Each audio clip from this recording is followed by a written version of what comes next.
Well, good evening and welcome to the new year. Welcome to the North Kansas City Schools Board of Education meeting for January 14th. I would like to call this meeting to order, and if we would begin by standing for the Pledge of Allegiance.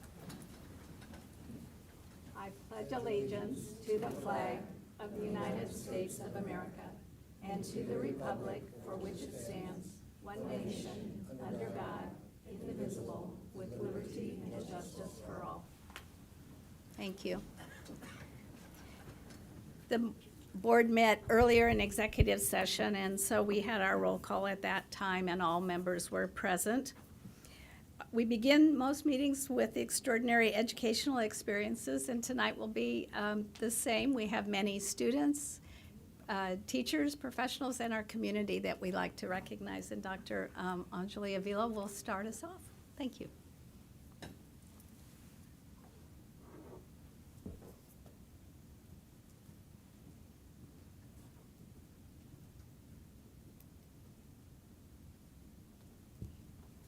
Good evening. As Mrs. Calk just said, we have a lot of wonderful people to recognize tonight, which is evidenced by this crowd, but we're going to start with our students. Could we please have our 5 students who were named to All-State Band and Orchestra come forward at this time? We'd like to say congratulations to 5 outstanding musicians who earned honors in this year's All-State Band and Orchestra audition process. These high school students not only excel on their chosen instruments, but are among the best in Missouri.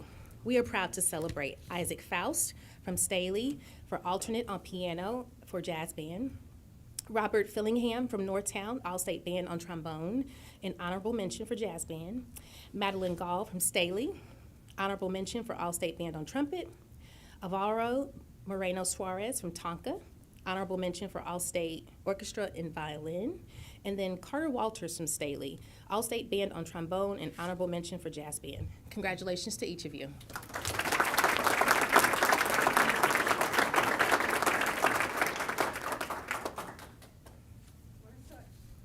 We're so excited and so proud of you for this accomplishment, and we know that music is so special in terms of some of the ways that it touches us and helps us connect as a community. So congratulations to you for that accomplishment. I was very interested that it looks like our jazz band has had some success, and you guys represent that very, very well. It's nice to see the diversity in that, as well as to see what instruments you've chosen, and also fun to have orchestra as well represented, that we have a range of experience and participation all the way across. So I'm going to pass the mic to you if you would like to, again, say your name, the school you represent, and who is here to congratulate you as well, to be here for you tonight. My name is Isaac Faust, and I'm from Staley High School. And who is here tonight with you anyway? I'm here with my father and family back there. So yeah, thank you.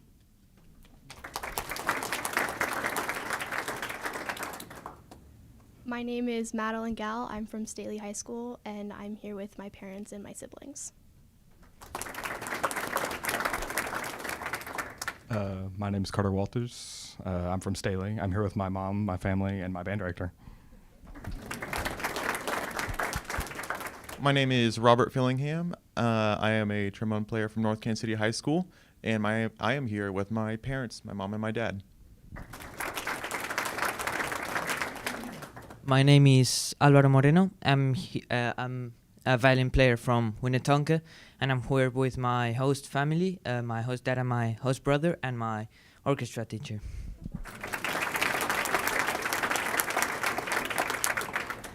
I'd love to know 3 things from you.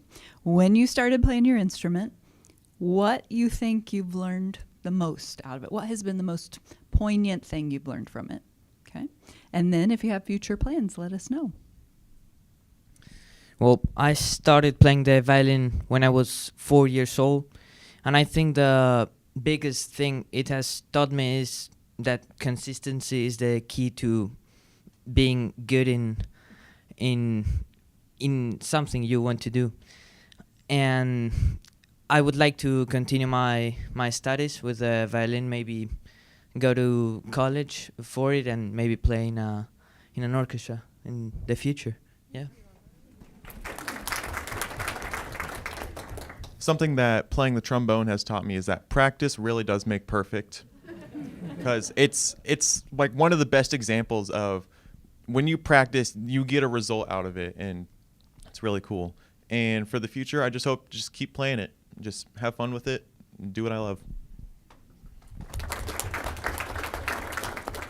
I started playing trombone in 6th grade when you were able to start playing it, and it's taught me patience, and consistency is really key to learning anything that you want to. Plans for the future, I'd like to teach trombone at a college one day, be a college professor.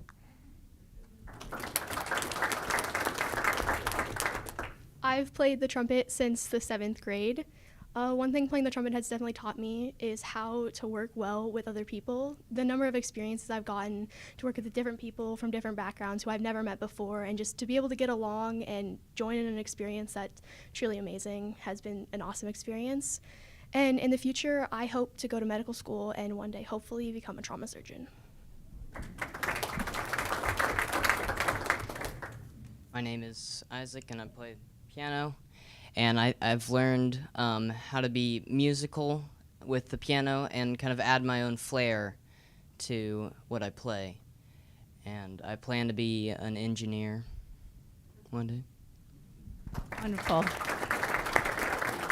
Well, thank you for sharing your aspirations and your talent with us, and congratulations again on your honor. Now, I know my colleagues here would like to congratulate you as well. So we'll start on this end, and if you would like to go around the circle and just... Here, come here. Yep. There you go. Thank you for coming tonight.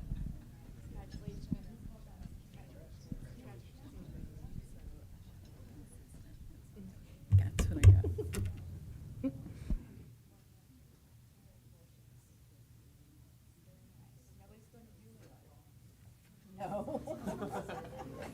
Where are you from?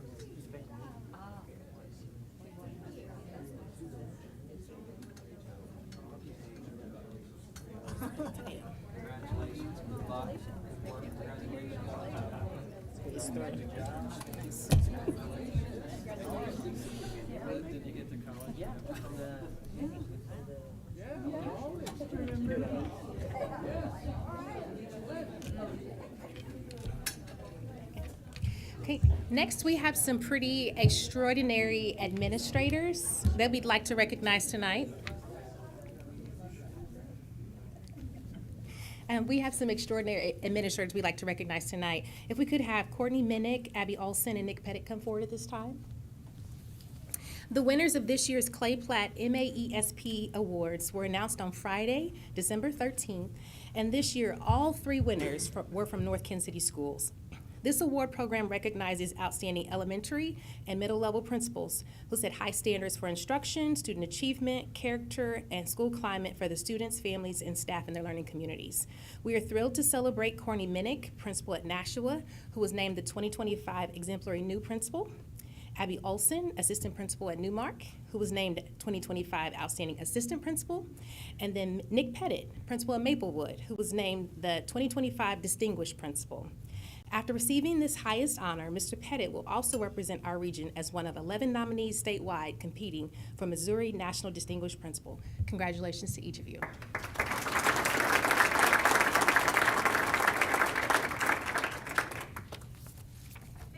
Up 3 this year, I'm thinking.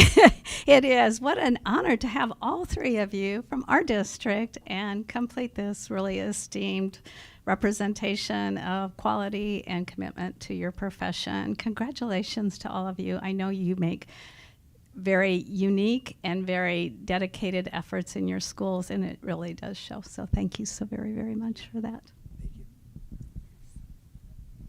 I could tell you firsthand experiences with each of these 3 that qualify them for this award. So I'm so pleased that other people saw that in you too.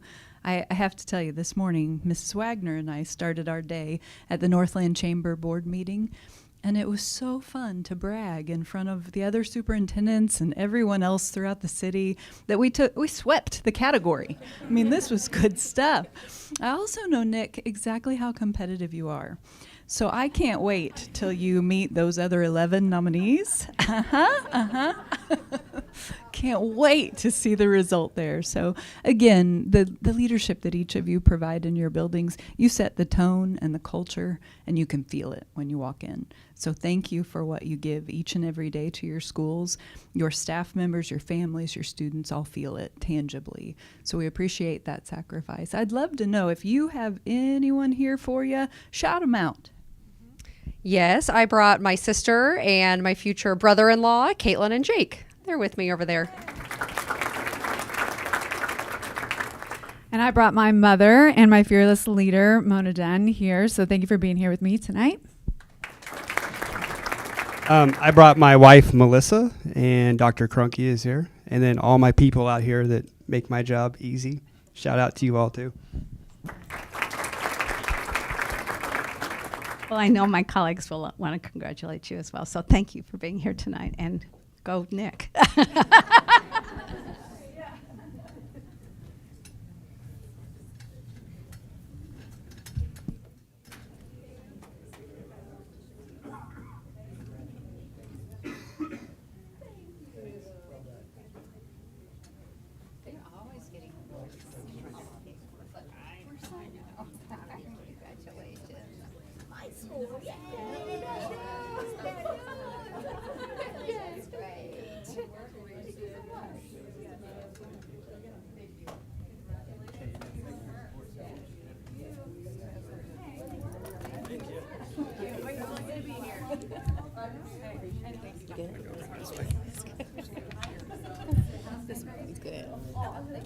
No, you're good. No, you're good.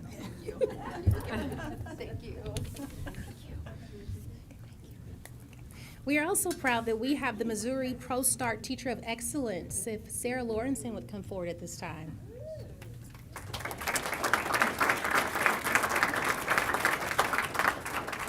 Oak Park teacher Sarah Lawrenson has been named the 2025 Missouri Pro Star Educator of Excellence.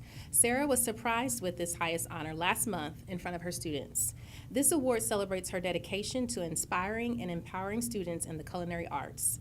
Her passion for the program and exceptional leadership make her a standout educator and role model across the state. Congratulations.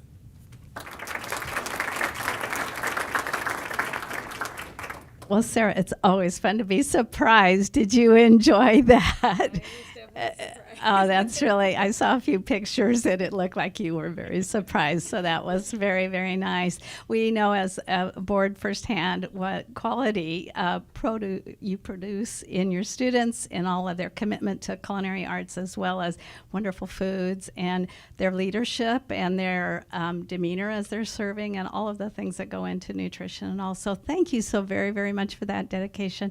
As Rochelle said, it's really fun to see persons that we know that are so accomplished be recognized for the very special things that they do and the contributions that they make. So congratulations for that. Also, do you have someone here today? I do. My husband Josh is here, and my two kids, Roman and Sophia, and my principal, Dr. Molly Smith.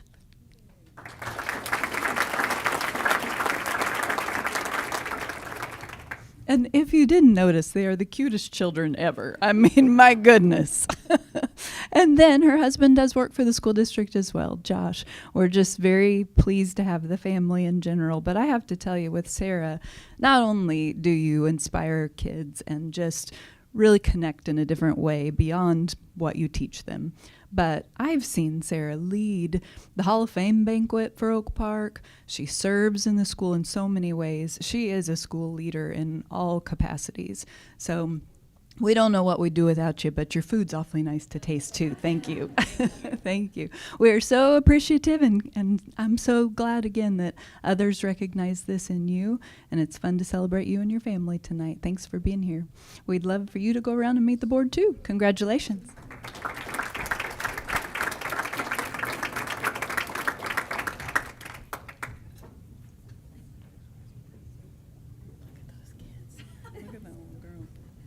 Super cute.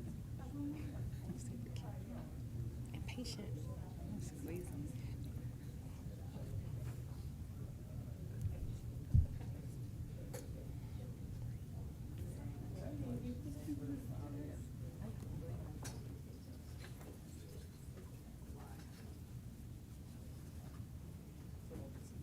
For tonight's community partner, we are recognizing the Jadell Family Foundation. If the reps from that would come forward this time. Born in 1924, Mr. Harrison Jadell was a Kansas City native, World War II veteran, and U.S. Army serviceman who left his estate to establish the Jadell Family Foundation. Tonight, we welcome Mr. Don Hubbs, a foundation trustee. To honor Mr. Jadell's passion for education, the foundation has approved a matching grant to double the 2020-25 Normandy Academy Scholars Cohort. Now, 2 rising seniors from each high school will take the 11-day immersive trip to the National World War II Museum, exploring D-Day beaches and engaging in leadership-building activities in France. Additionally, the foundation is partnering with the Catalyst program to award 3 scholarships to students for Student Diplomacy Corps experiences this summer. These programs emphasize cultural exchange, leadership, and hands-on learning in places like Alaska, Ecuador, and Spain. I kind of want to go too. We are grateful to the Jadell Family Foundation for their generosity in supporting our students. Thank you so much for all that you do.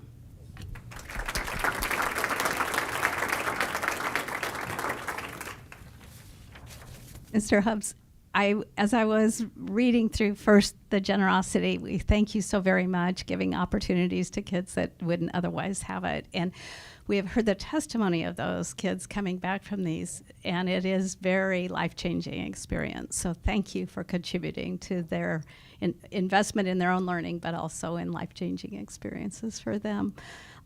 Also, as I was reading through Mr. Jadell's history, I think that it is such a fitting opportunity that he would have personally loved hearing about and knowing that kids were, I hope so, but it seemed to be very fitting as a veteran of the war and in his own personal experience. So, yeah. Yes. Could I say something? Absolutely. Okay. So we've been, the Jadell Foundation started in 2016, and we've given away about $13 million since we started the foundation. So I've been inside of a lot of schools, from Harlem to Texas to Kansas City. I'm from Kansas City.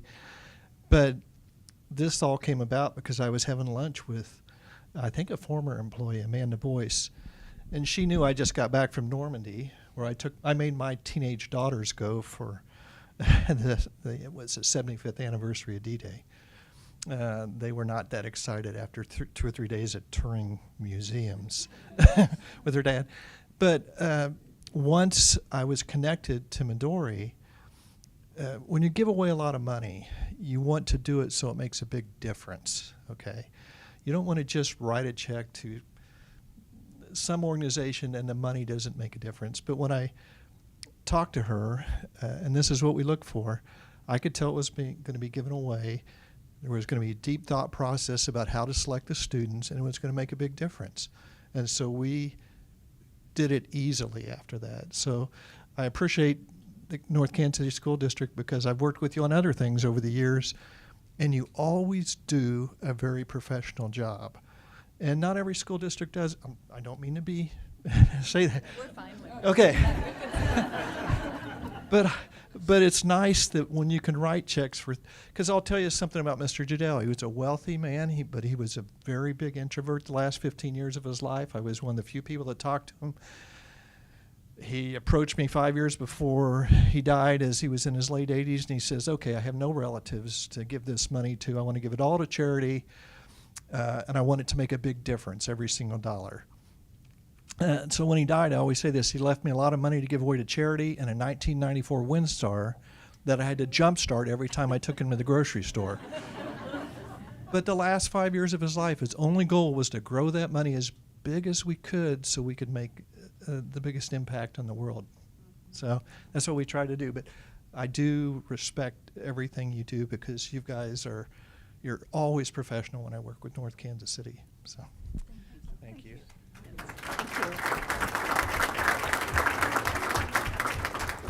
I just wanted to simply acknowledge that in my 26 years here in the school district, I have heard the Jadell Family Foundation for many, many years. So this is not the first benevolent act by far. You all have been so gracious to us, so we're very thankful.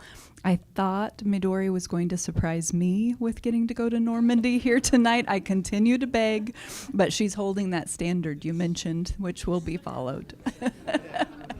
So we appreciate you very much. Thank you for being with us, too. We're so happy to honor you.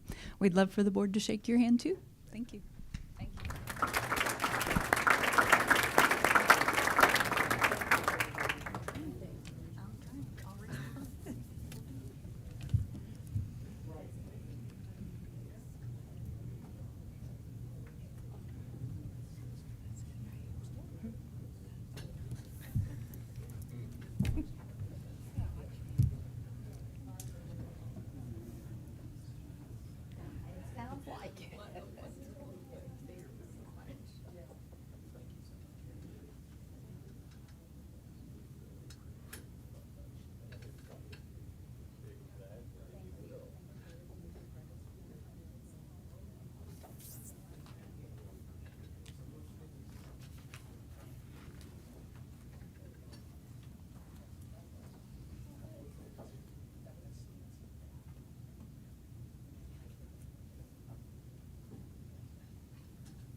The last portion of our recognitions is reserved for our champions of service. And tonight we're recognizing two special employee groups, our counselors and our paras. So if I could have Shelley Lockenberger, Kat Witt, and Chai Ray come forward at this time.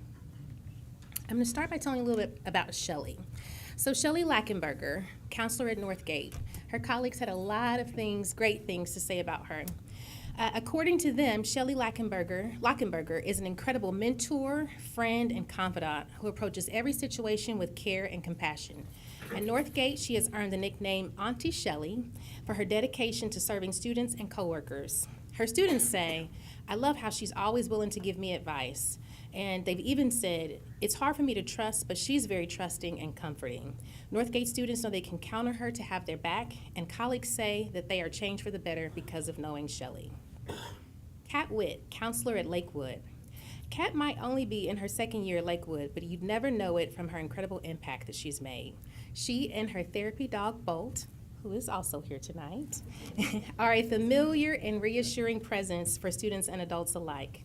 Her passion for equity work has helped her lead Lakewood's Diversity Council to new heights, and she has become a go-to technology expert for her counseling colleagues. Kat is generous with her knowledge and time, never hesitating to share a new idea or reach out to others to make everyone feel they belong. And then last but certainly not least, Chai Ray, ELL paraprofessional at Northtown. It is hard to honor Chai and all she does with just a few simple sentences, but we'll try. She positively glows with competence, reliability, and hard work, but never seeks the spotlight. Chai shows up in every way for students, teachers, and anyone who may need her. On any given day, she can be found teaching math, correcting essays, helping advisory students, or organizing testing. She does it all. Her colleagues are beyond grateful for Chai's heart and her many contributions to the ELL program at Northtown. Thank you all so much for everything that you do for our students and staff each day.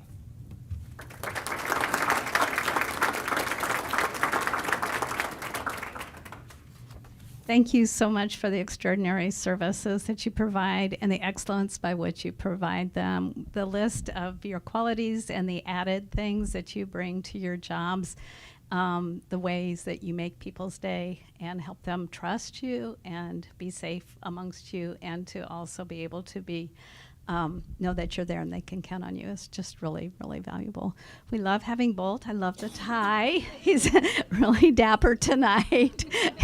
And he's been so well behaved. I was watching him watch for his other buddy friend that's a therapy dog. All right, Gia tonight. So here's his name. So thank you. If you have someone, would you like to share who's here? I have my daughter with me today, and then I have our ELL coordinator, Miss Leslie Peden.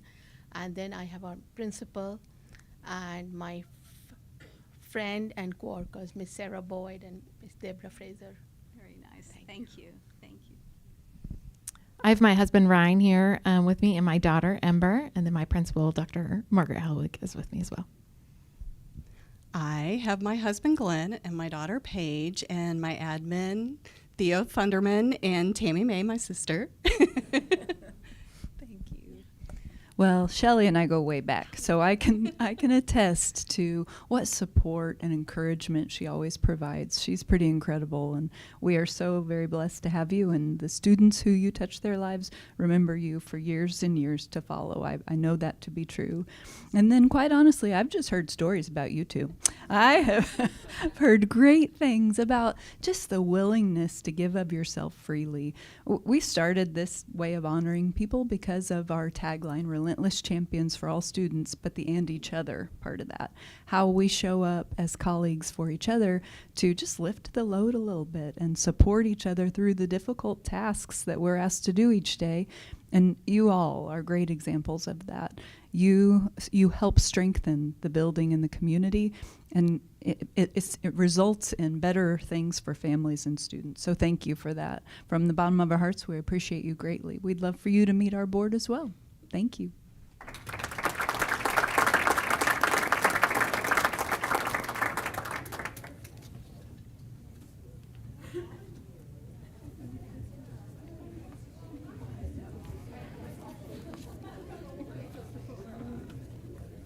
I know, he was staring. I was like, did we know each other in a personal life? There you go. There you go. I'm just Bolt's mom. It's fine. Thank you so much.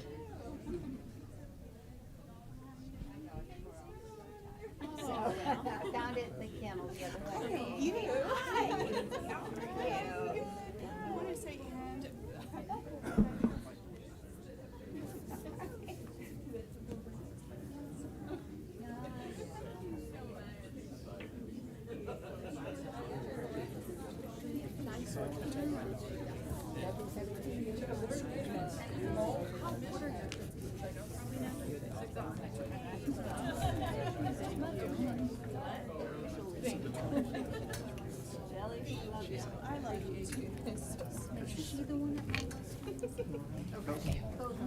Well, this concludes this portion of our board meeting for tonight.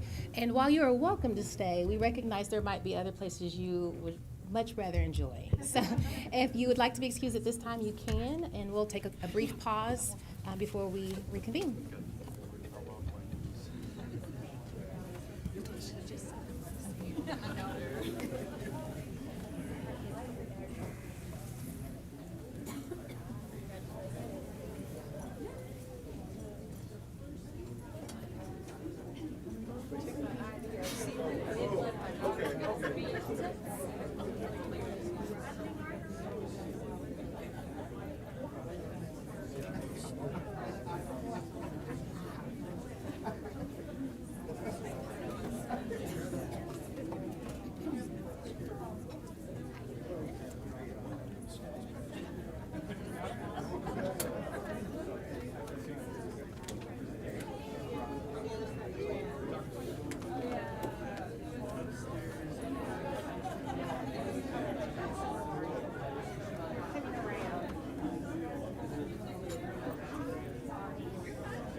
I apologize. Generally, before we begin our recognition with our AAA, we announce that there is a election of our Board of Education on April 8th. Through the general election, we have 6 candidates who have submitted their names for consideration for 2 open seats that are 3-year terms. And those individuals may be in the room, but if you would kindly stand so that we can see you and recognize you as I read your name. Jason Russell, Aaron Peters, Roy Copeland, Jessica Rezick, Daniel Wartick, and Carolyn Mason.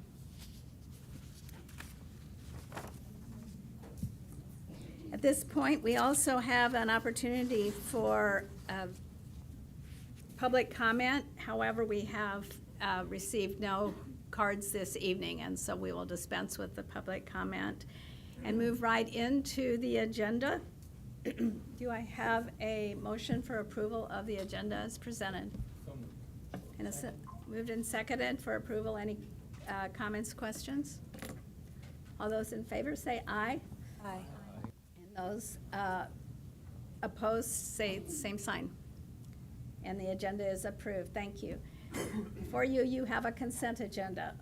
All those in favor of approval of the consent agenda as presented, say aye.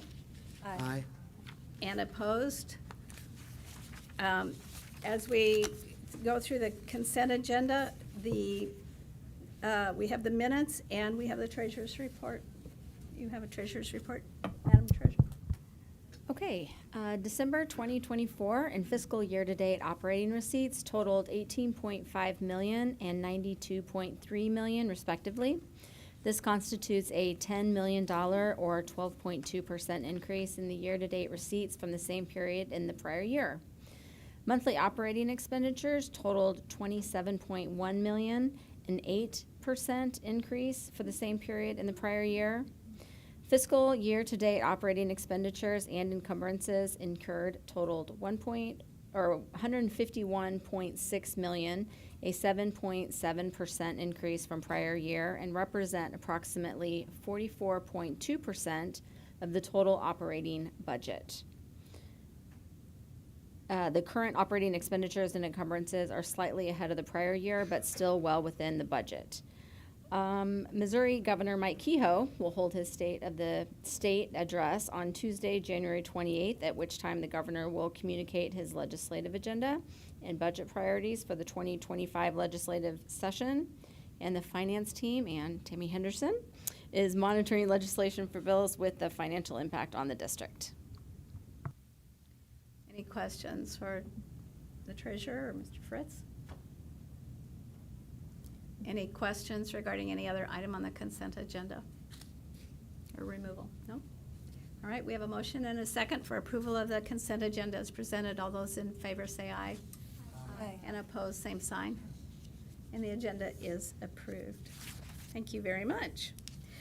In our agenda today, we had some hirings, and I would think that Dr. Johnson has an announcement to share with us. I almost got ahead of you, but I'm so excited. It's because I'm so excited to introduce and announce Dr. Tony Cook. If you could stand up, please. Dr. Cook has agreed to be our next Executive Director of Special Education in North Kansas City Schools.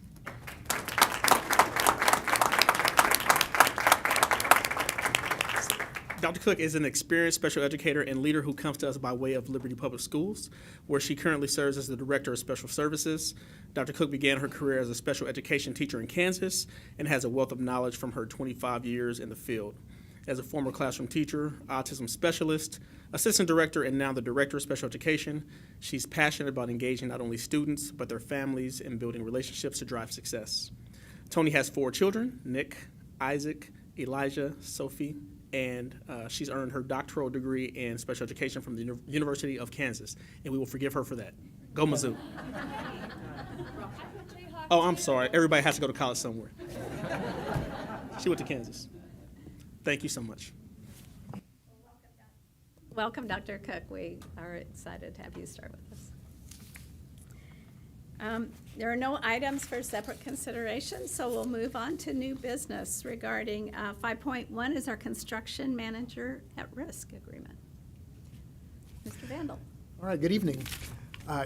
In anticipation of a successful bond campaign this April, we have to line up a couple of partners for us, a construction manager and then architectural teams. So this piece of business is dealing with a construction manager at risk. The board policy is very, very specific on that selection process. So step one is to send out a request for qualifications. Now, typically, there's probably about 4 or 5 construction managers in town that pursue this work, and we met with several of those to let them know that this work, this proposal, request for qualifications was coming out, the type of work that was going to be on there. In the end, we only had 1 qualifications come back to us. A couple of them called us ahead of time and let us know that they would not be submitting because they said that they realized that we are being served well by our current construction manager, and they wish us luck. So we did have another one reach out with a lot of questions, and they said they hadn't decided. Ultimately, they decided not to submit. So we only had one firm submit their qualifications. Fortunately, it's a very good one. But since the board policy is specific on the selection process and doesn't make a distinction on whether there's 1 candidate or 10 candidates, we went ahead through the whole process. We had a committee that reviewed their statement of qualifications and scored that. This firm was shortlisted, so we went to the step 2, which was to issue request for proposal. We got the proposal back. Again, shortlisted, went to this next step, which was an interview in front of the Board of Education. That interview happened in a special board meeting on January 7th. And like I said, fortunately, the firm that submitted is a firm that has done just amazing work for us for the past 5 years. So very, very pleased to present McCown Gordon Construction for your consideration for our construction manager at risk for the projects that would come out of a bond should it pass in April of this year. Do have a couple of representatives from McCown Gordon with us this evening. We have Luke Dietz and Travis Downing. And like I said, they've been a great partner of us for the last 5 years. So like I said, I present them to you for your consideration. And Madam President, I turn it back over to you for any questions you might have. And I open it to the board for any additional questions. We have had quite a bit of time in interviewing as well as asking some prior questions, but to the board? Yes, Dr. Ward. I would just, excuse me, repeat a question I've asked many times, don't require an answer tonight, which is, are you on time and on budget? And the good news is, for 5 years, the answer's been yes. I see no reason not to continue to ask the question and have the same response from the same team. Okay. Any other comments or questions? No, I was just going to say thank you very much for the comprehensive and detailed presentation. You got it together and you presented it to us, and I appreciate that a lot. So, Madam President, I move to approve McCown Gordon as the CMR for 2025 bond project. Been moved and seconded for Cowan Gordon Construction as the construction manager at risk. All those in favor for approval, say aye. Aye. And opposed?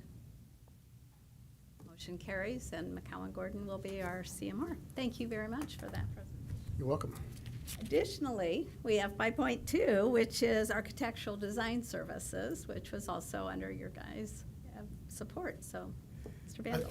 That's right. So as important as it is to get a construction manager lined up for us, it's equally as important to get design teams lined up so we can immediately start to implement phase one of the long-range facilities plan, which was adopted in November. Fortunately, this process is a little bit easier. Architects are selected off of qualifications. So in October, we released an RFQ for architectural design teams. We had 9 design firms submit on that. Outstanding firms from actually all across the state. And again, we had a committee assembled to read those qualifications, to score them. And tonight, I present to you the top 3 architectural firms that we have selected that would like to present to you for your consideration tonight for that. So we have Hollis & Miller Architects, and we have Kevin Nelson representing them tonight.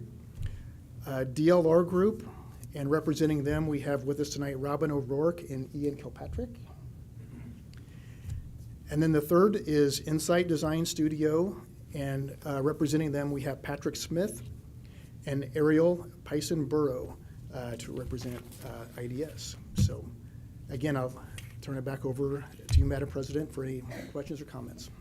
Yes, any questions or comments by the board? No? You had material in your packet, so we've looked at that. I would entertain a motion, please. Madam President, I move to approve the top 3 firms of Hollis & Miller Architects, DLR Group, and Insight Design Studio for our approval as architectural design teams. In a second. Thank you. All those in favor of the recommendation as read indicate by saying aye. Aye. Aye. And opposed, same sign. And the architects are approved as presented. Thank you very much, and congratulations to all of you. Thank you for being here tonight, and we look forward to working with you. We hope. We plan on it, but we have a ways to go here, so we appreciate it. Next are superintendent presentations and reports. 6.1 is our bond campaign plan. So, Dr. Daniels. Yes, I start each and every one of our bond presentations with this story. I want to take you back to the first day, our opening of Maplewood Elementary, brand new school.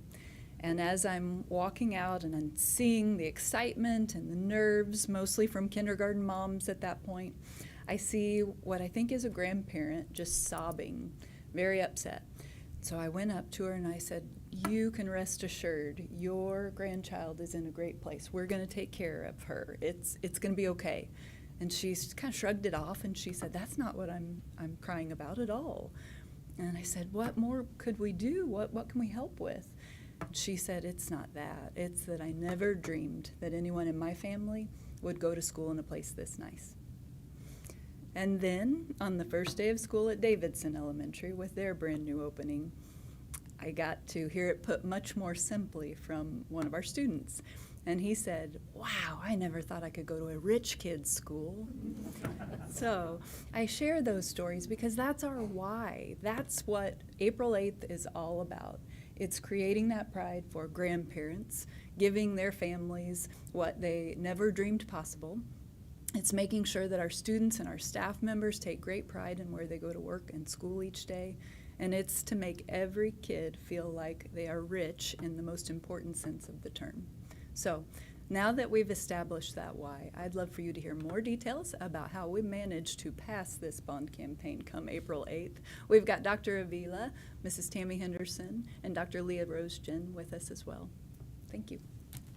Good evening. I'm very excited to share with you the plans for the campaign tonight, but I'm going to start by just taking us back and recapping quickly of how we got here. So just a little bit over a year ago, we started down this path of developing our new long-range facility plan, and as you all know, throughout that process, we were able to engage literally thousands of community members, from students to parents to staff. Oops, sorry. There we go.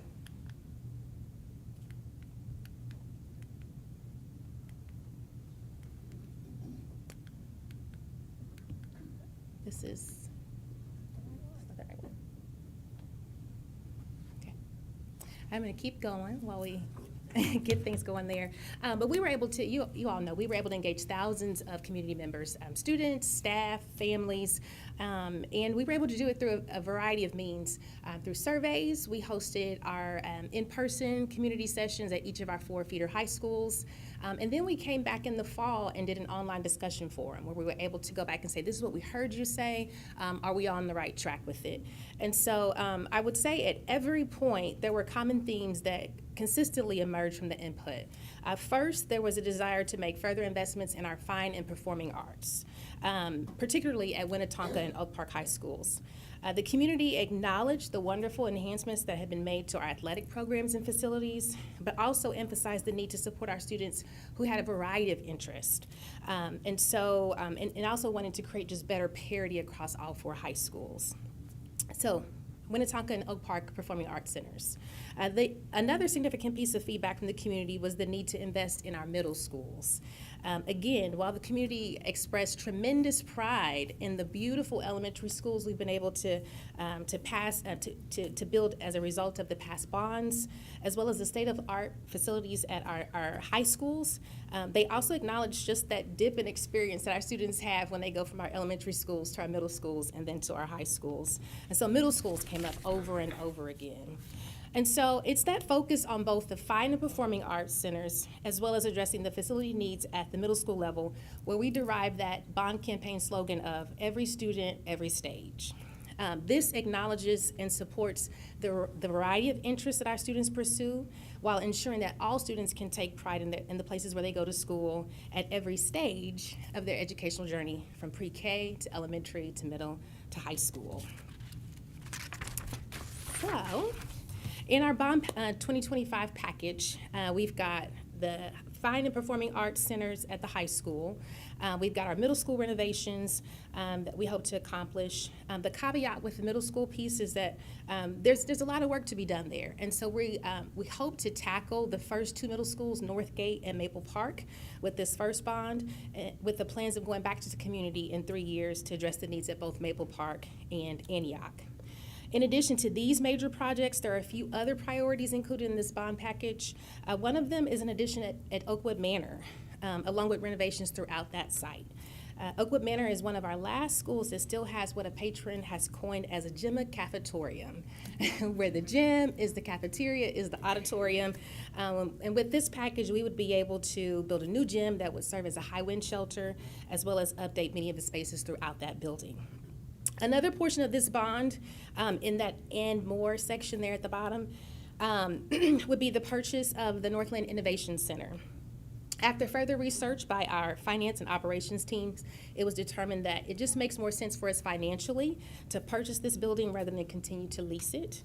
The less glamorous parts of this bond package include things such as replacing our rooftop units throughout the district, continuing to complete cycle maintenance, and to ensure we meet fire safety regulations by creating outdoor facilities to store our gas-powered equipment. And so what you have here on the screen here is your Bond 2025 package, and I'll now pass it to Tammy Henderson, who will share more with you about how we will inform and engage the community to get out and vote on April 8th. Oh, yeah, ma'am.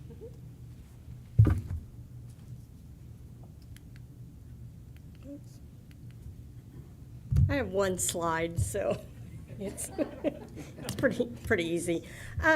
You all have been elected to things and have been on the ballot, so you ran a campaign, and every campaign needs a plan, right? So we do have a plan for this campaign. You all have a copy of it. You've seen a copy of it. It probably looks very familiar to you, because it's basically the same plan we've used for the successful bond passages that we did in 2016, 2020, and 2022. This plan focuses heavily, very heavily, on educating our community as to our why it's important for this bond package to pass, the need for equity in facilities, and the reasons that we are able to do this at a zero tax increase is due to the good stewardship that you all have shown with the district.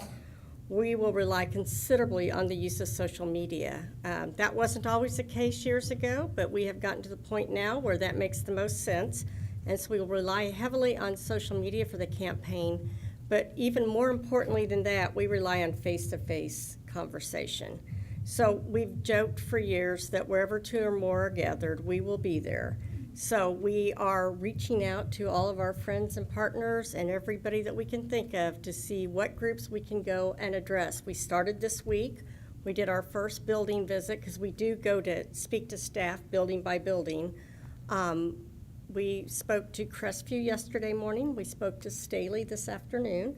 And the rest of those meetings with our buildings will take place before spring break. So we are going to have Dr. Daniels very, very busy. We have also started the processes with the different civic groups and community groups as far as getting on their agendas so that we can speak and explain our story and looking for endorsements and that kind of thing.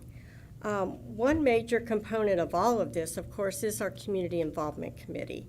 And this group is comprised of parents and students and staff, patrons and civic leaders who all support the district and also specifically the passage of this bond issue.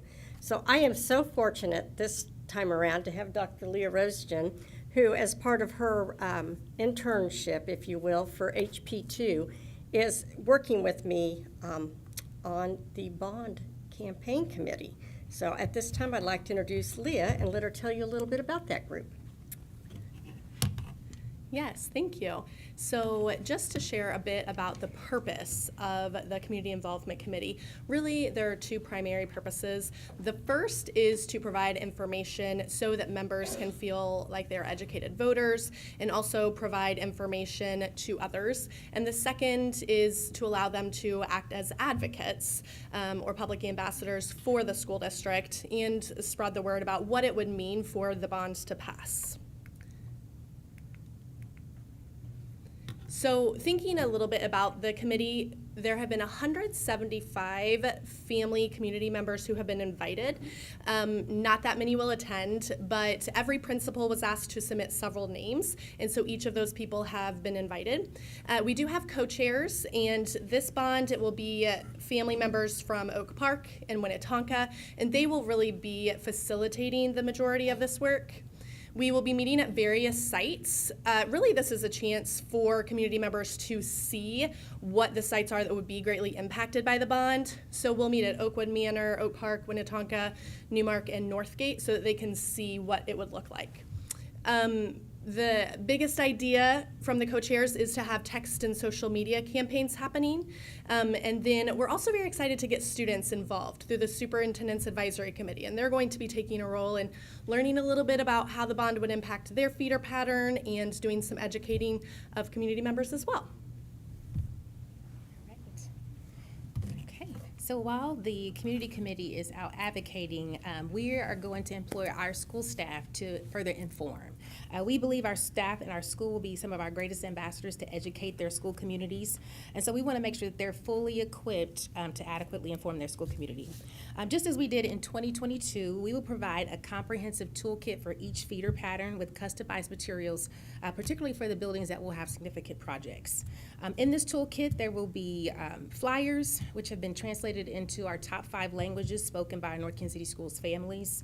There will also be a campaign video, which we will share from our district platforms, but also could be used before school performances or sporting events and things of the like. Social media graphics and newsletter copy will also be provided so school leaders can simply plug and play and use these tools within the platforms that they regularly use to communicate with their families. And then finally, there will be a set of talking points provided just to help ensure a consistent message as our staff are getting the word out. So back to Tammy. So to wrap up, we hope you can see how excited we are for this bond campaign. We think that we are bringing it to our voters, and we really look forward to Election Day on April 8th. But as you can tell, between now and then, there is a lot of work that needs to happen. So we appreciate your support as we go about this. We want to encourage, of course, all of you to encourage your friends and families to get registered by March 12th if they haven't already, and for sure to get out and vote on April 8th. So with that, I return the floor to you, Madam President. Definitely. Thank you for your presentation. Comments or questions from the board? I have a question. Yes. What is it, or what are the talking points, or are there talking points around the different phases of the, that we talked about as far as our facility planning? Is that something that will be addressed, or how is that? What does that look like? You want to take that, Michelle? Yes, when I'm in a building that isn't in phase one, I'm sure to tell them what's to come for them. Yes. So we do address it, certainly. I try to customize it based on the audience. They're always wanting to know what do we get out of it most, but certainly want them to see that view and the vision that you all cast with the 10-year plan. So yes, there's mention of it. And I ask that, one, because I know we've had lots of conversations about what that would look like as far as, those talking points. But then also just, I would be interested, to get some clear talking points, so that when I'm out there talking in the community, that I am, saying what I need to say, saying the right things. And so if there could be something that we could get that would be helpful when we're talking to people. No, absolutely. We'll be providing the board with talking points as well.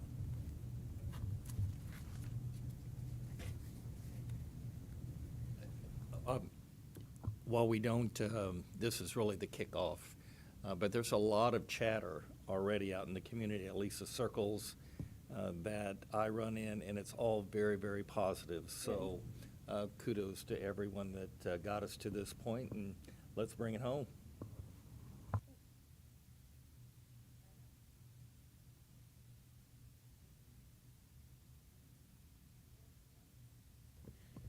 Thank you. The list is long on the plan and is very impressive, and I know everyone's sleeves are rolled up as we have specific responsibilities and things that we can do, and then the community is a huge part of this, and we so appreciate the leadership and the time and effort and commitment of our parents and families to do the heavy lifting on this as well. So thank you very, very much.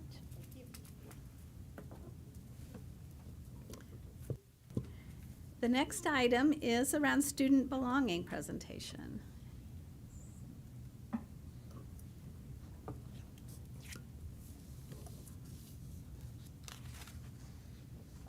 Good evening. We are so excited to be here tonight because we love to be at board meetings and speak to you all, but mostly because we have some absolute stars here that you're going to get a chance to hear from this evening. So I will try to keep my comments brief so we can get to the real good portion of this.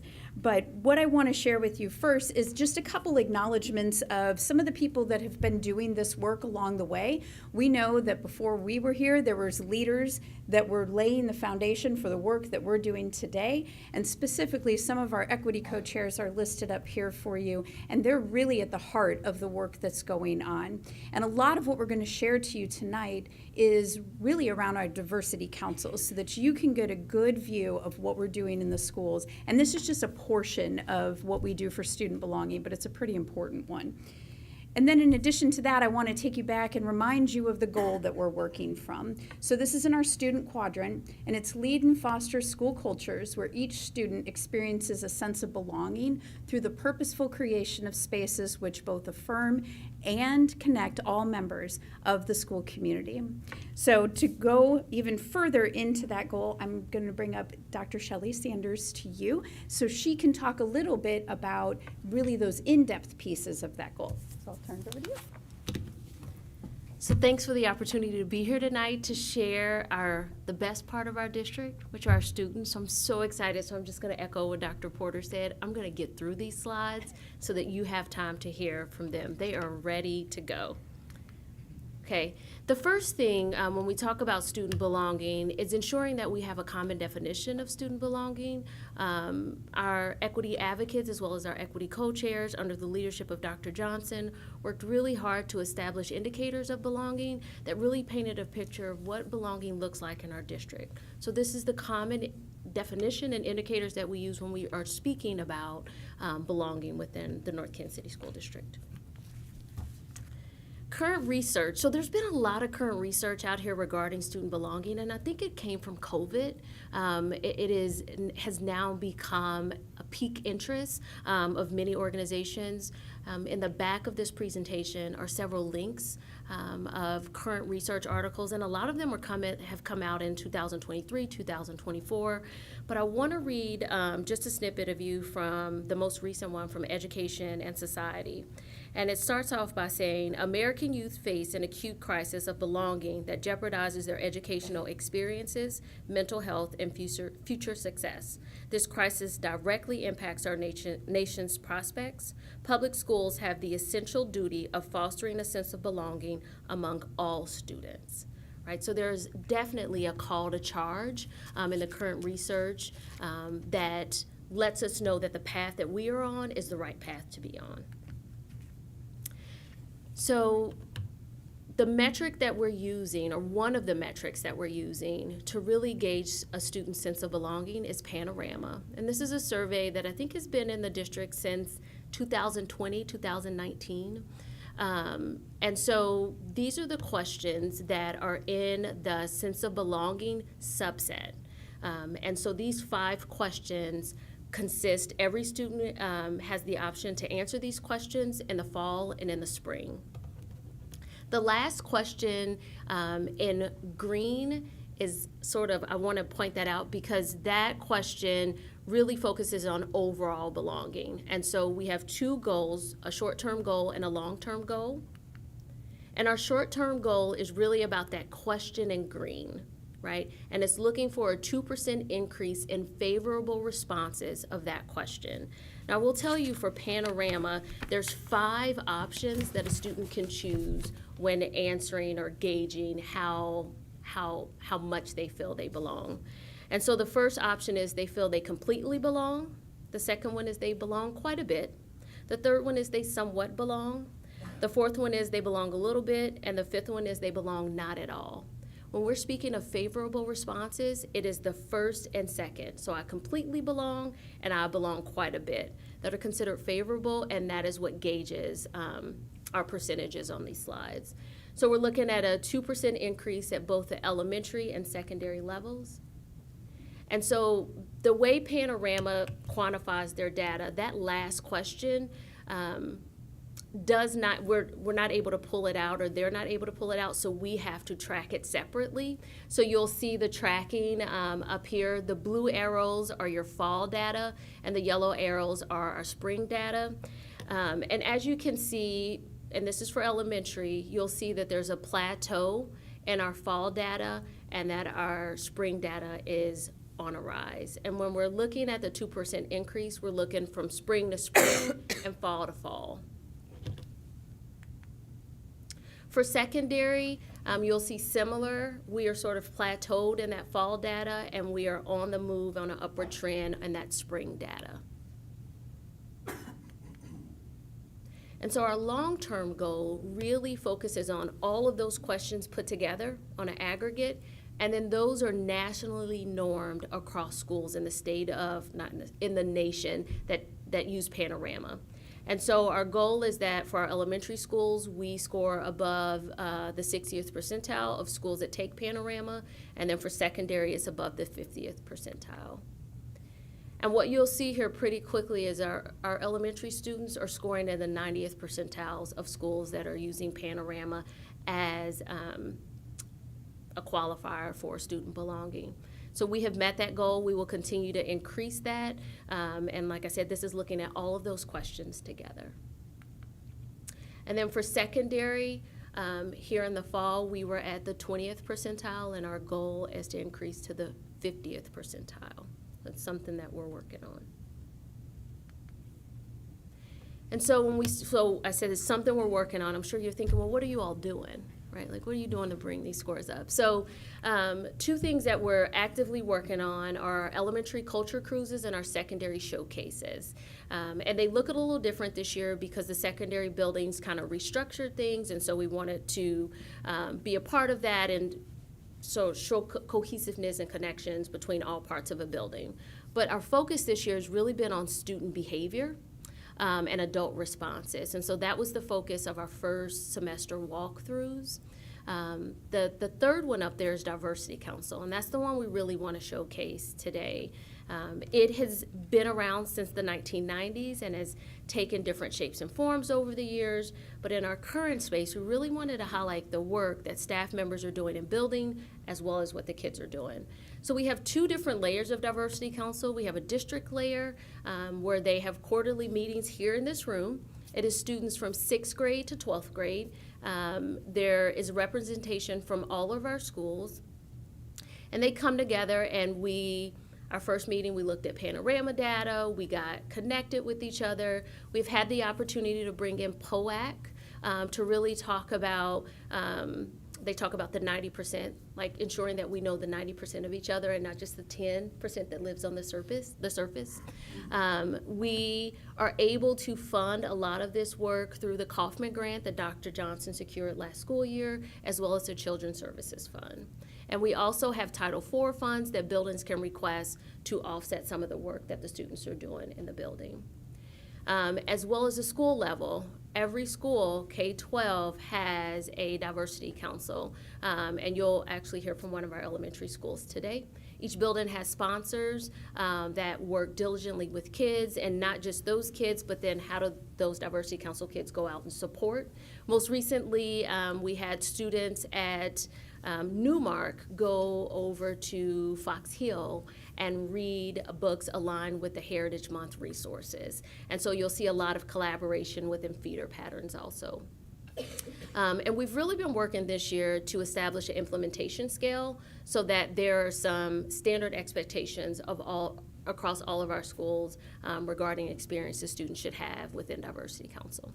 Okay, I have talked a lot and I've talked really fast. So this means we are at the end of me talking and we're at the beginning of students talking. Come on up, friends.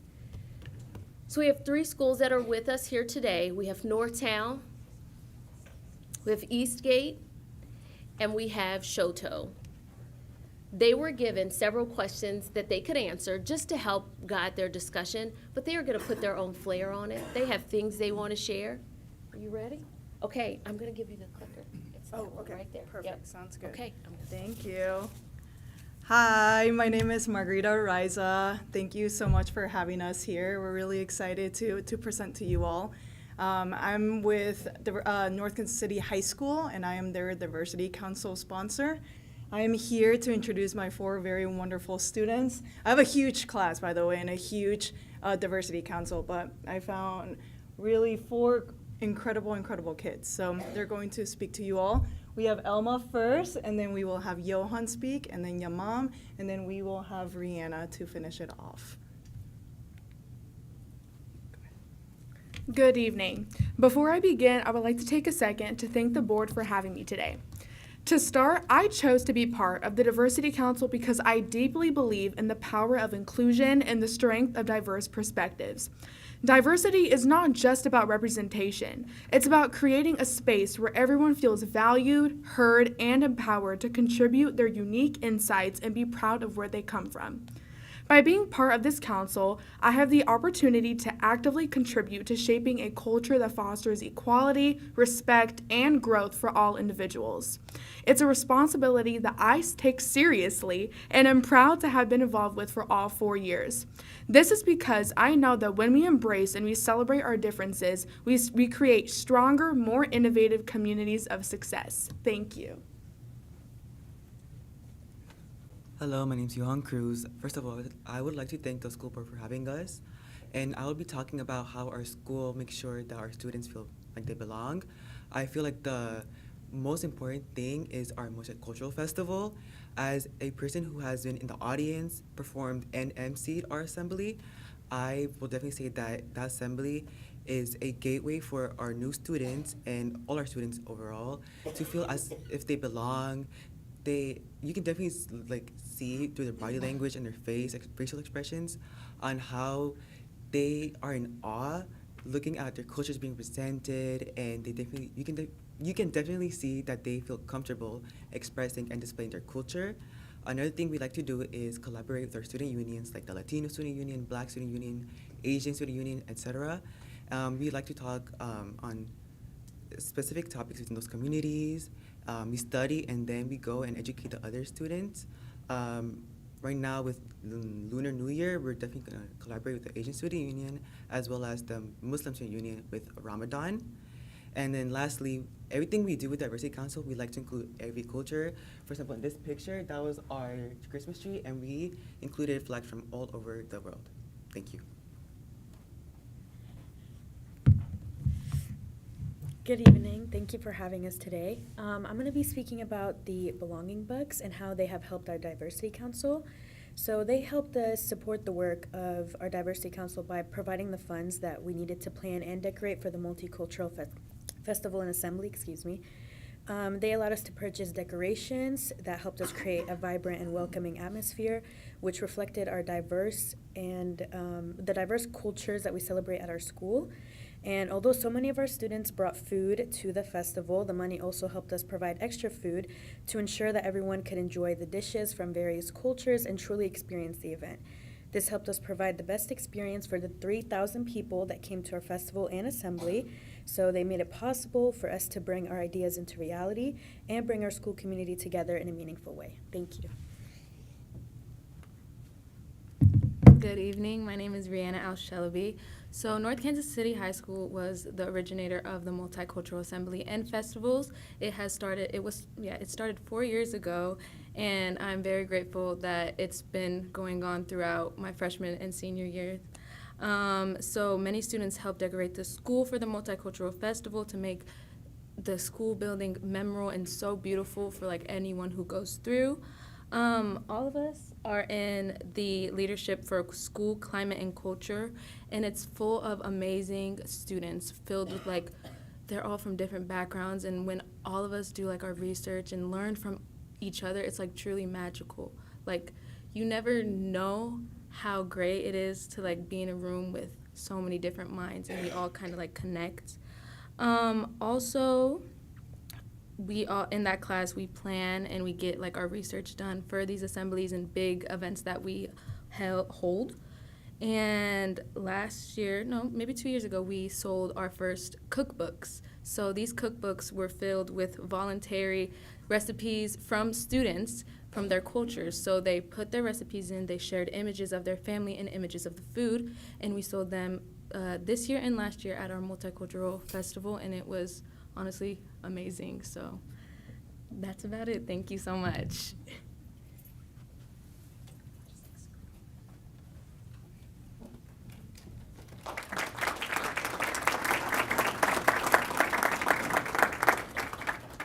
They're going to hang out here for questions because I know you have burning questions. But we're now going to have Eastgate 6th Grade Center come on up, and they're going to share their experiences.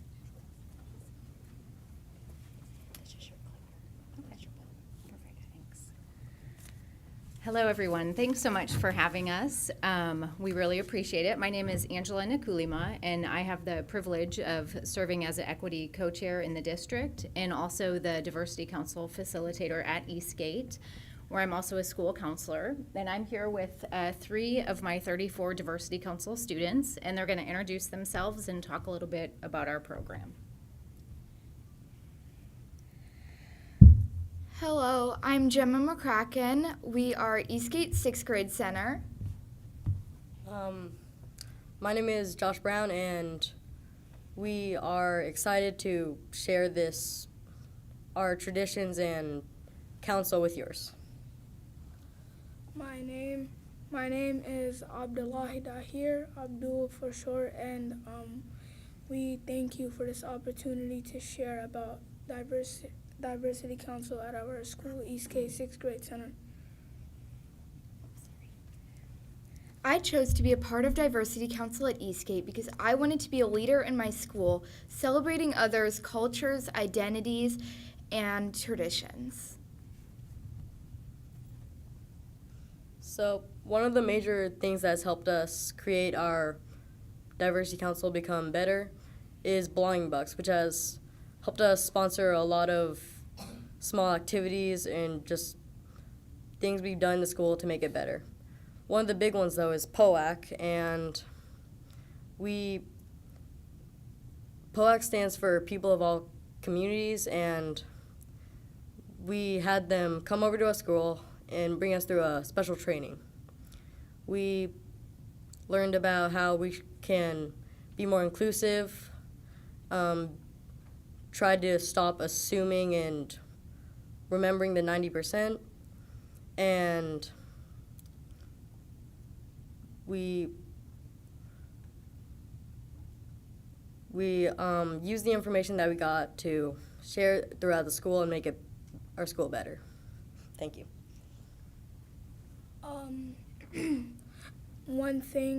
Many things that I've actually learned about Diversity Council in my school is that it has created a large sense of belonging from different people, different classes. I've seen more people be, much more open-minded to one another.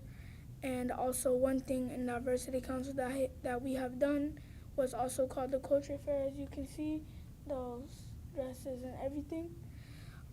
It was basically a big fair full of different heritages and cultures and cultural dishes and fashion shows, so nobody would be left out. And also there's been a lot of different heritages that we would learn about and study every month. And also there's also different things that you can do around the school, like scan QR codes that have heritage months of different heritages that you can learn about and write about too.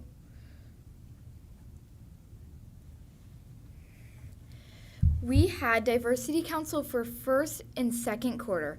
Every day in Diversity Council, we would circle up, bring a picture, and do a dedication day where someone dedicates someone important in their life.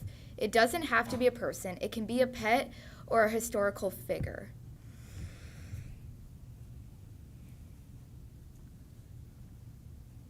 Something we do every single day in Diversity Council, we do a community circle where everybody sits in a circle and what that person is sharing, just like how Gemma just explained.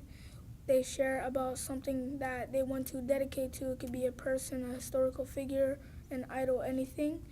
And we listen in on that conversation and really, engage in the activity. All of this has grown our school to become more connected and just a better place overall. We're very grateful for this opportunity to share this. Thank you.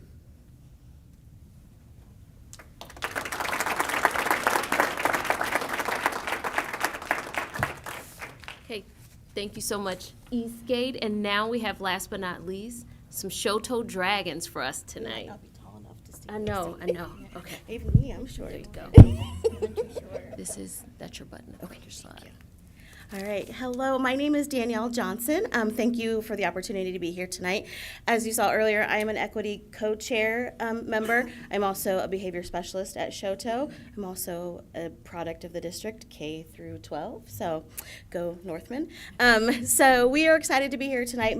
The other thing that I get to do is be the Diversity Council sponsor for my 22 Shoto Dragons. And it's my favorite part, I think, of my month when I get to meet with them, because I get to start laying the foundation for diversity councils and what that looks like as they grow into Eastgate and eventually onto Northtown. So I get to help lay that foundation.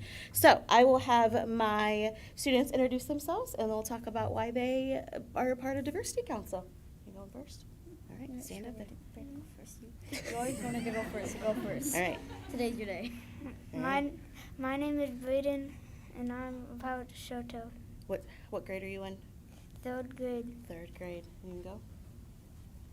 Hi, I'm JJ, and What grade are you in?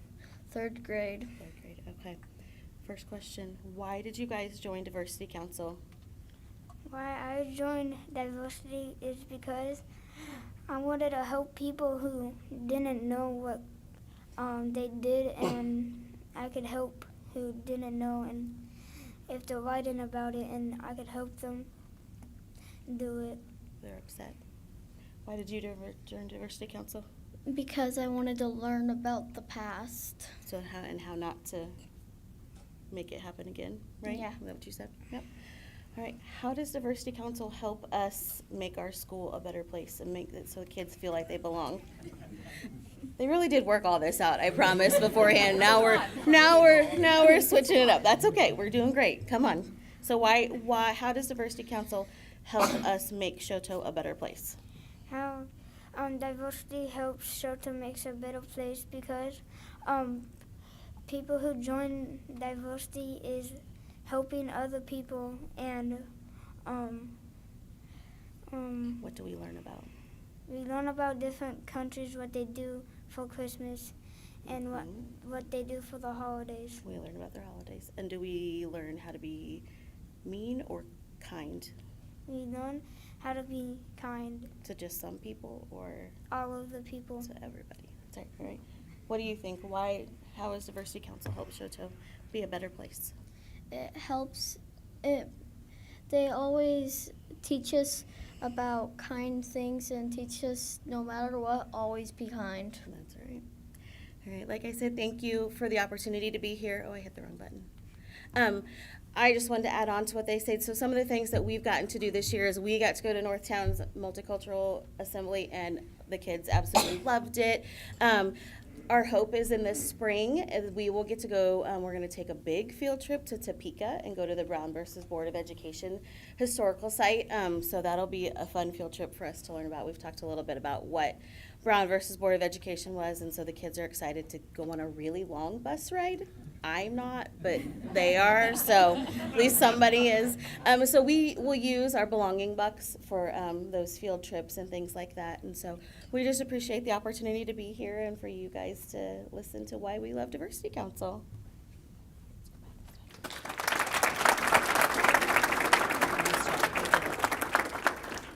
The best part of our district, right there. So it is now time for questions. That concludes our presentation, and they are ready. Who would like to begin? Madam President, I have a question. Yes. So, Josh, no pressure. So you had mentioned that in POAC and the training that you were remembering the 90%. Can you talk a little bit more about that? So when we see a person, what we see is only like 10% of them.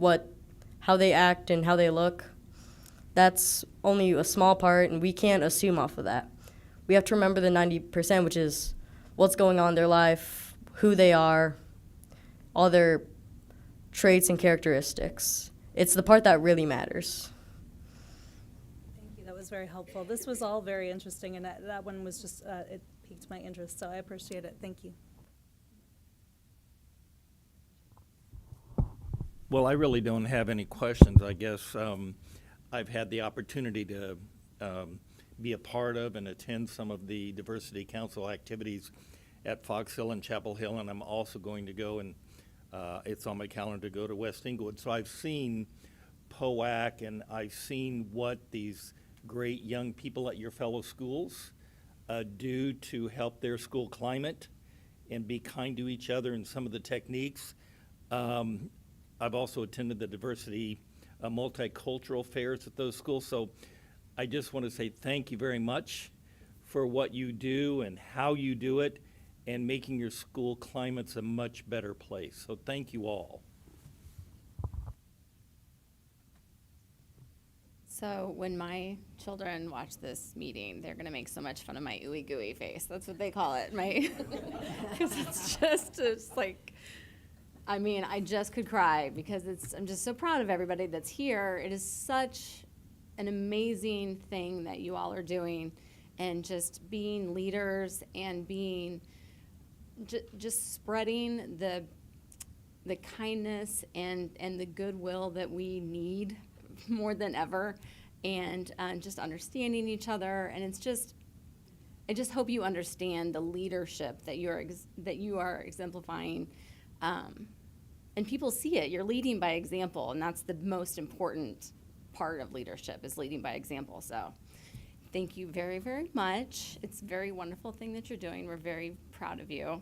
And you are making the goals of this district happen. This is, you are creating the future of this school district. And it's just what it's all about. So thank you very, very much. And thank you for coming today, because this is not easy to get up in front of the school board and in front of all the parents and streaming. I mean, this is not easy. This is very, very hard. And just proud of you and appreciate you. And thank you so much. So for each one of the grade groups, like how often are you meeting? Did I hear you say once a month or? Yes, at elementary we meet once a month.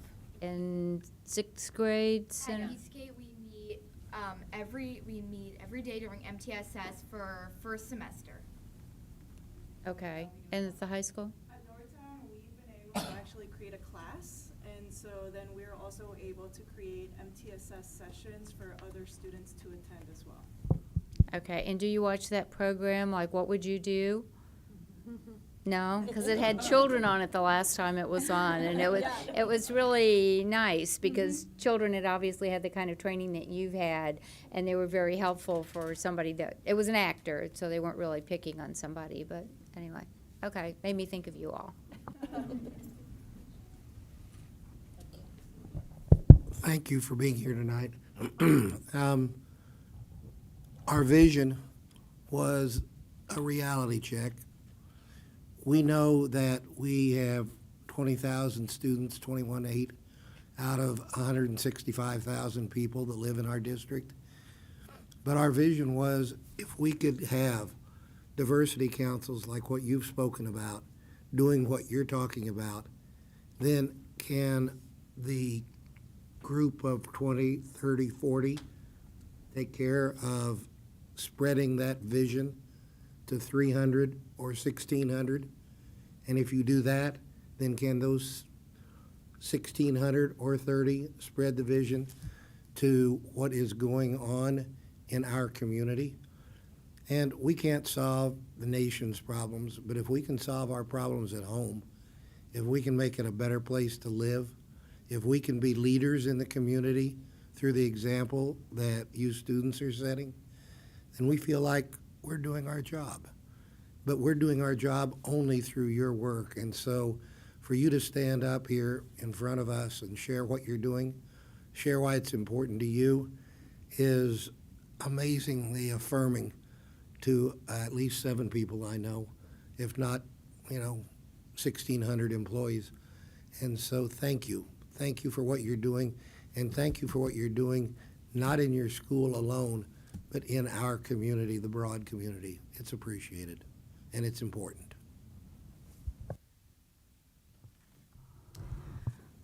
Thank you for giving me a name for the face, Carrie. I appreciate that. So now I can share that with my kids, the ooey gooey face. So I am just so impressed with each of you, and this is actually one of the reasons why I'm excited to be on the board.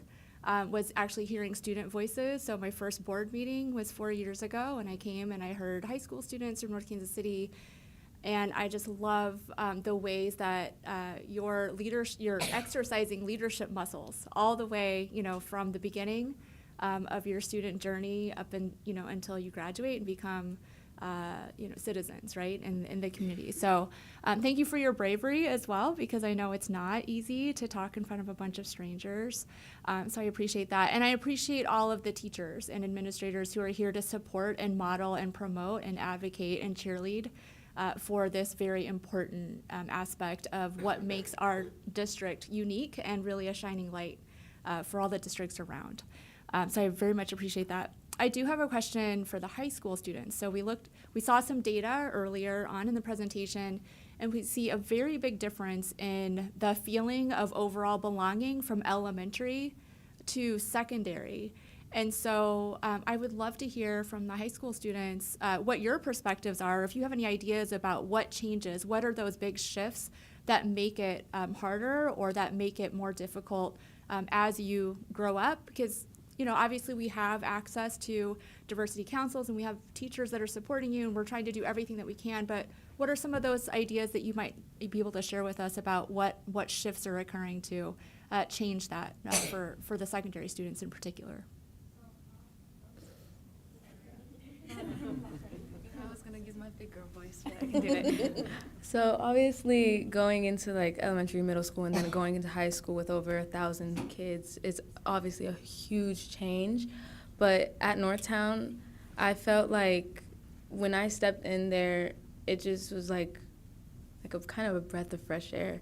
Like I saw so many different people, different cultures. Like it just, I don't even know how to say it. When you find your group of people in high school, it obviously changes over time, and it could be difficult because, like from the survey data, high schoolers do go through a lot and they have their own challenges. But I believe, like speaking for almost like these three, and including Miss Ariza, being together at our school really just like kind of uplifts each other. Especially like diversity council, student council, and all these cultural clubs, being one and being like seen in high school and over 1,000 students is just, it's good. But just for me, like I think that's my experience. I can't speak for all these other students. Yeah. First of all, that was beautiful. Yeah, I love that. Kind of going off with what she said, so it's really just about like the feeling of like feeling like you belong in your community, in your friend group, just within your school, like community overall. And so I feel like for students, it's really important for them to find the interest that they have in their classes. So I personally am in the IBDP program at North Kansas City, and so I feel like with just like the small community classes and just the small class sizes, it just like allows me to feel like I can talk to everyone and just we're all together and we all just kind of come under that community that like we're all IB students. We all take like these really like rigorous courses that we know will help us later on in the future, and it's just like just being with those people in your classes and just having the interest and passion that you take within your classes and your education, that really does contribute overall to your belonging in high school. Adding on to what Rihanna said, I also felt, I was supposed to go to Oak Park, and so when I went into Northtown, I do think you can feel a sense of belonging. When you find your group of people, whether it's people who are just like you or who are different, I think you'll feel that. In our diversity council class, just like Rihanna said, we're all different. We all come from different backgrounds. We all have different stories. And I think when we sit down and share that as a group, I think we all feel more connected to each other. And that feeling, when you feel it, you want to pass it on to everyone else at your school. And I think that's also our mission as Diversity Council, is that feeling of belonging that we have with the people around us, we want to give to everyone else. Thank you. Yes, adding on to what they said, as somebody who is bilingual, English is my second language, walking into high school, it truly amazed me because there's so many clubs where minority groups can go to. I love being part of the Latino Student Union. I am one of the vice presidents, and so I felt welcome. But as you guys said, looking at that Panorama survey, there's a huge gap feeling belonging between the elementary school and the secondary level. I believe it's like that because we have a lot of peers who are not as educated about being open-minded about OPAC. I think we should definitely start I think as a diversity council, it's our job to tackle those numbers and educate our fellow peers. And so I think definitely that we should start using and teaching about the 90% rule.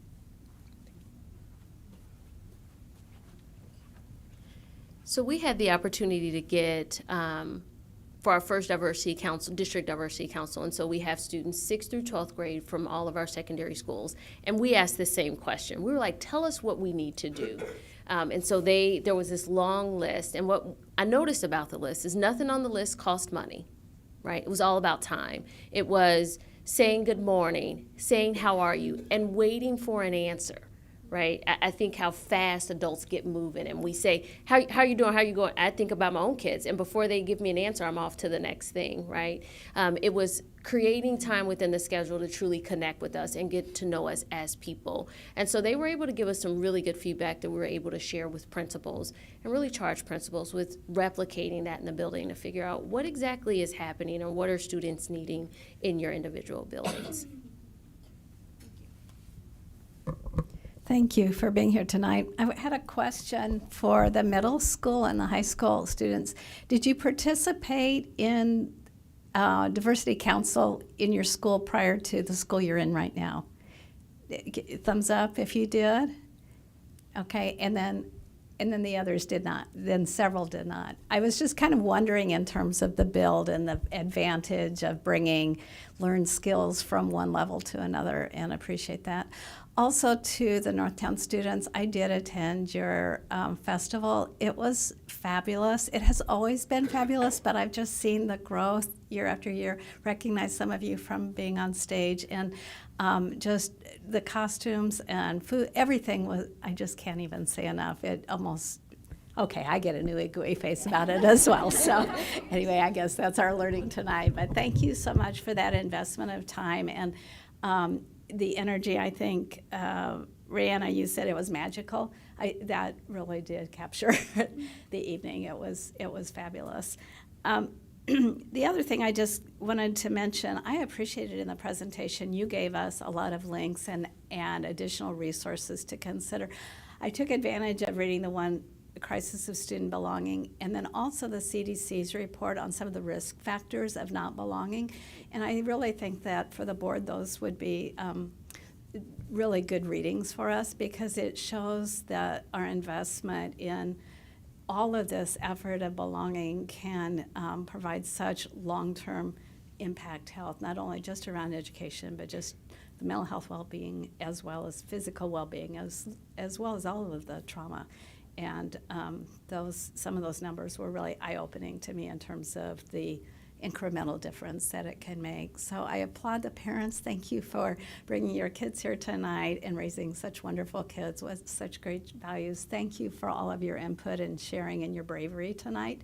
Being here, you're extraordinary, and I see leadership in all of you, and so appreciate that you will continue to be leaders amongst your peers and make our schools all a better place, and as many of us said, our community so much stronger. Appreciate you. Thank you.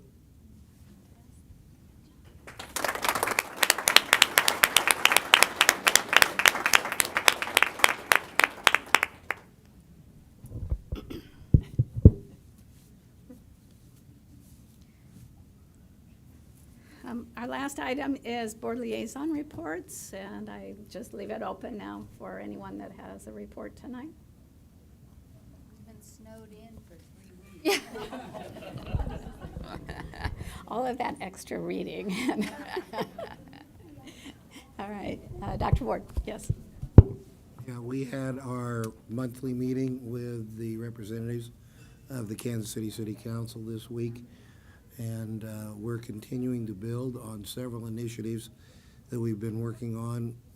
I will offer that intergovernmental progress happens in spurts and slowly, but we are moving forward. We've got 4 projects going forward right now where we are collaborating with the City of Kansas City to take care of improving the physical surroundings at 4 of our schools, getting sidewalks built, getting more safe environments, and those types of things are going on.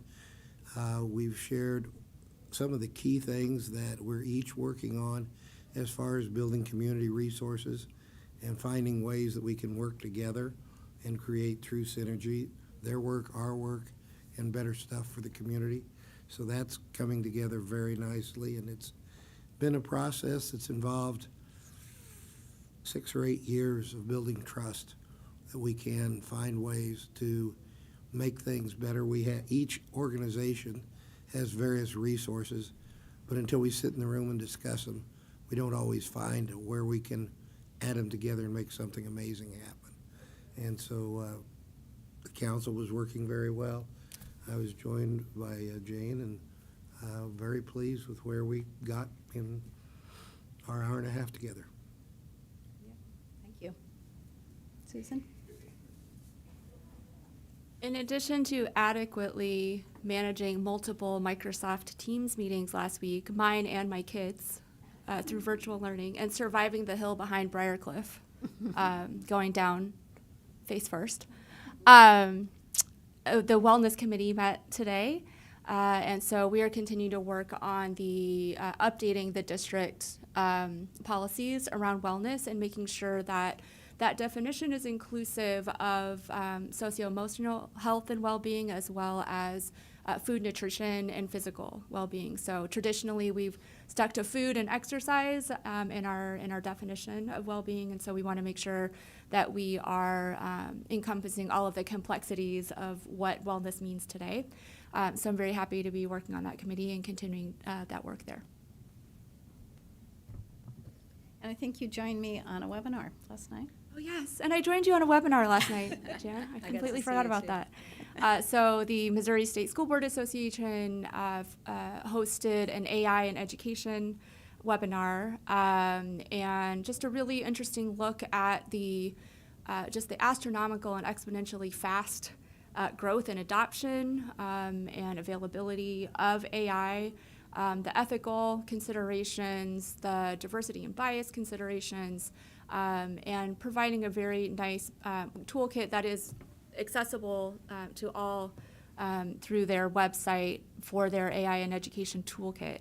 And so that's a really great resource. And so I look forward to continuing to talk in the board and with administration about how we will continue to stay at the forefront of adopting best practices around AI usage.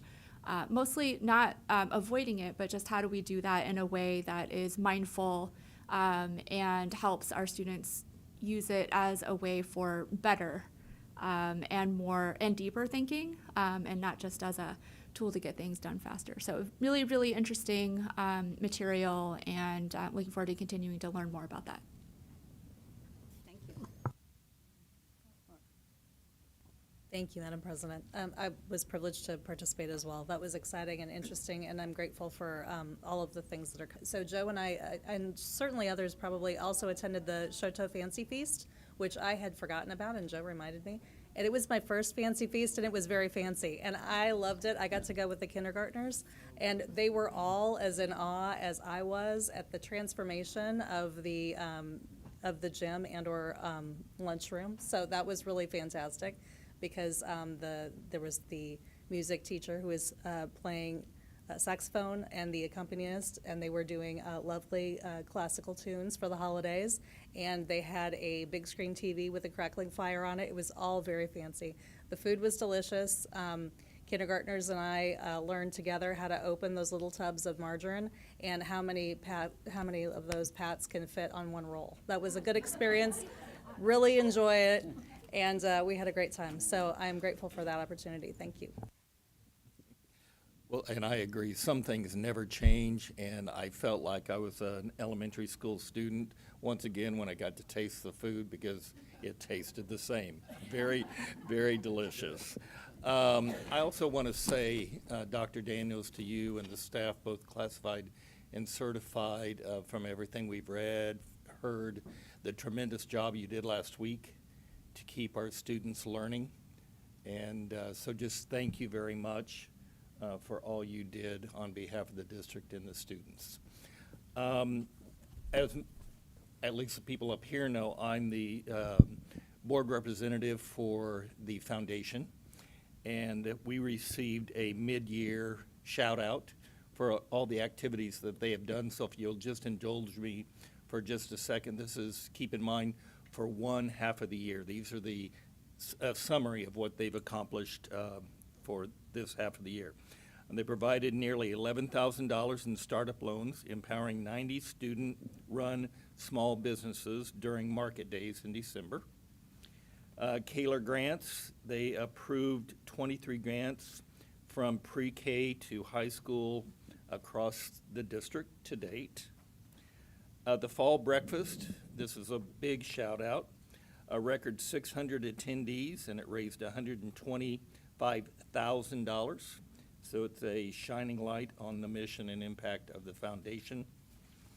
As you heard earlier tonight, Normandy Academy, due to the Jadell Family Foundation, 8 students now will be able to attend that, which is fabulous. And once again, we say thank you to that foundation.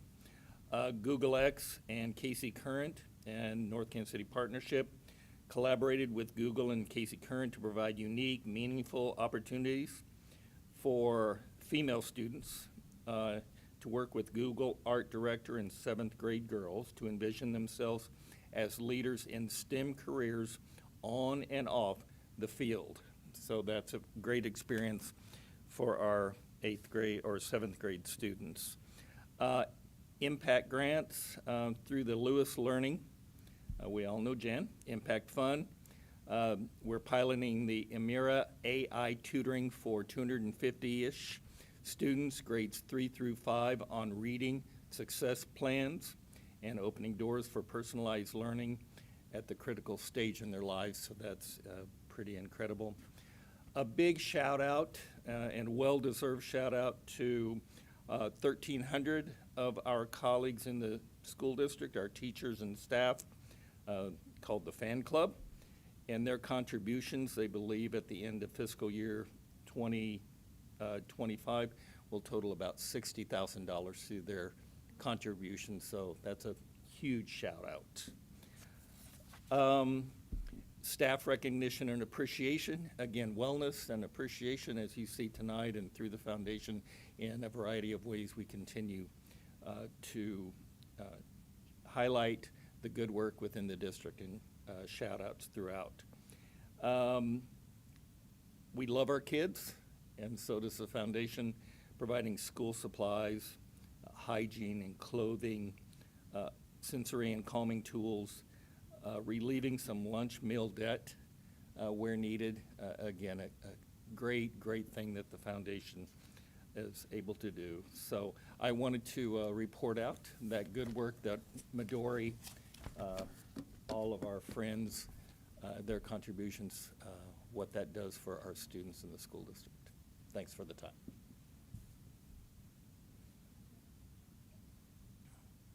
Okay. Yeah. No, I hosted our neighborhood association team at our house. We do it every year just to plan wonderful things like dumpster day, which is important in our neighborhood. So it's not just Davidson School, so we do a lot of things like that. So that happened during the holiday break. I participated in some of the things that were mentioned. I also did another webinar on Senate Bill 727 affecting teacher pay throughout the state. And I am very proud of our record of how we have looked at our pay schedule for all of our staff. We are not as directly affected this year on this, but I think there are many strategic and thoughtful things to consider going forward around how this bill is going to affect our fiscal situation and personnel and staffing in many schools across the state. And just think it's a good idea, even though we aren't so personally affected this year, for us to have a good sense of why it's happening and how it's being implemented and what the state's commitment is to funding it. So that is just the other little piece this past few days. I do remind the board that we have a retreat beginning on Thursday for a day and a half, and Friday. This week there were several assignments in our Friday packet for us to be thoughtful about before we arrive on Thursday afternoon. We're very much looking forward to being in Gateway and viewing that new building, and I look forward to a really productive time together to plan forward, particularly around board development opportunities. Our next meeting, we have board teams and workshop on February 11th, where we'll be already into February. So the year is already starting to zoom in front of us. If there is no other business, I adjourn the meeting, and thank you very much for coming and staying with us tonight. Thank you for presentations.